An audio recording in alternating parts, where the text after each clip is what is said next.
앞서 이것저것에 담긴 비밀인데 지금은 이제는 치킨에 담긴 비밀 저희가 풀어드리도록 하겠습니다. 안진용 기자님. 네, 지난 12일 온라인 커뮤니티에 한 글이 올라왔습니다. 배달원이 치킨을 빼먹었다는 내용이었는데요. 어떤 내용이냐면은 한 손님이 2년 넘게 즐겨 먹던 브랜드로 순살 치킨을 주문했습니다. 네. 그리고 초인종이 눌리고 이걸 받으러 나갔는데 배달원이 전달한 이 치킨, 비닐봉지 없이 치킨을 담은 상자와 콜라, 무만 덩그러니 주고 갔다는 겁니다.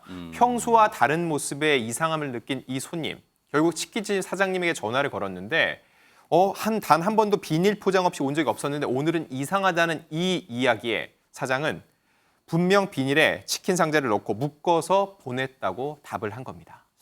치킨집 사장님은 분명히 비닐에 묶어서 보냈다는 거예요. 그런데 보통 이거 치킨 집에서 시켜보신 분들 알지만 그 치킨의 양이 많고 적음에 따라 뭐 관계없이 어쨌든 비닐에 묶어서 치킨 뭇까지 포함돼서 비닐에 포장돼 있잖아요. 최명기 원장님. 맞습니다. 그런데 저 따로 있다는 것도 그렇고 이걸 열어봤을 때 치킨의 양 자체도 맞지 않을 수도 있습니다. 어허. 왜냐하면 치킨의 상자라고 하는 거는 상자보다 치킨이 굉장히 적으면은 없어 보이잖아요. 그렇죠. 그렇기 때문에 치킨의 상자는 항상 일정 분량이 딱 많아 보이게 만들어집니다. 그렇기 때문에 저는 배달 음식에 왔을 때 배달 음식의 상자가 비어 있다는 거는 굉장히 거의 있을 수가 없는 일이거든요. 원래. 네, 이게 바로 그 사연을 이 사안을 지금 분통 터져 고발하신 분이 직접 찍어서 올린 사진이에요. 여러분 보세요. 이게 이렇게 치킨이 배달됐어요. 딱 봐도 뭐 많이 빈다?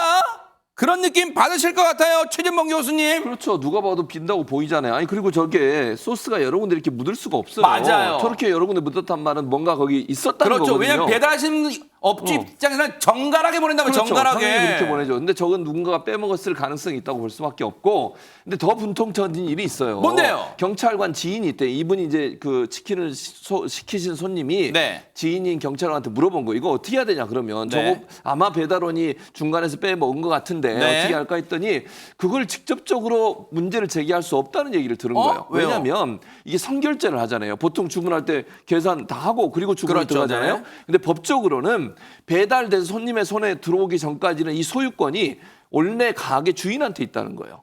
그러니까 그 치킨을 판 네. 그 주인한테 소유권이 있어서 네. 직접적으로 배달원에게 문제를 제기할 수 없다는 거예요. 그래서 결국 이분이 어떻게 했냐면 다시 찾아간 거야. 거기에 네. 현장에 그 가게에 찾아가서 자초지종을 설명하고 그리고 2시간을 기다려서 새로 치킨 하나를 가지고 본인이 직접 집으로 왔다는 거예요. 네. 아니 진짜 우리나라 법은요 어떨 때 생각하면 진짜 너무 어려워요. 이게 너무 분통 터지잖아요. 자기한테 오기 전까지는 자기 소유가 아니다 결제했는데 허지원 변호사님. 네, 그게 이게 동산의 소유권은 인도를 통해서 비로소 넘어가기 때문에 아직 물건이 손님 손에 들어가기 전까지는 주인에게 소유권이 있다고 보는 게 허지원 변호사님 그렇게 안 맞아요. 봤는데 정말 어렵게 말해서 농담입니다. 동산이라고 하는 것이 이제 네. 보통 우리가 부동산 말고 이렇게 움직이는 치킨 같은 네. 그런 물건들을 얘기를 한다고 생각하면 쉬운데요. 그런데 문제는요, 이 손님도 고발을 할 수는 있어요. 신고도 할 수는 있어요. 근데 피해자가 아니기 때문에 어쨌든 소유자는 주인이잖아요.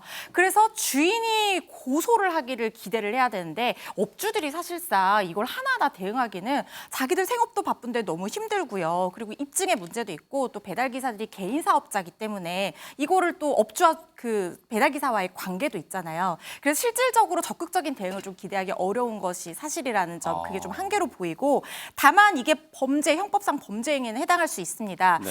여러 가지 뭐 죄들이 논의가 될 수 있겠지만 뭐 개인적인 판단으로는 주인이 자기 물건을 믿고 배달기사에게 맡긴 것이기 때문에 보관자의 지위가 성립하는 업무상 횡령죄가 성립할 가능성이 크다고 보고요. 점유가 계속되기 때문에 점유이탈물 횡령죄보다는 여기서는 그냥 업무상 횡령죄가 성립한다고 보는 것이 맞을 것 같다는 생각이 듭니다.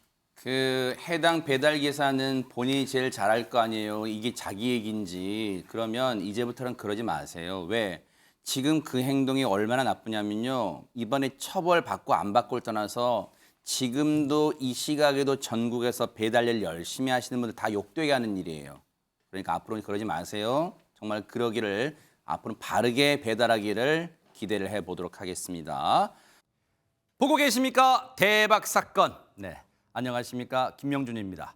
여러분과 함께하는 뉴스파이터. 다양한 소식과 뉴스를 보고 싶으시면 화면 오른쪽을 꾹 눌러 구독해 주시길 바랍니다.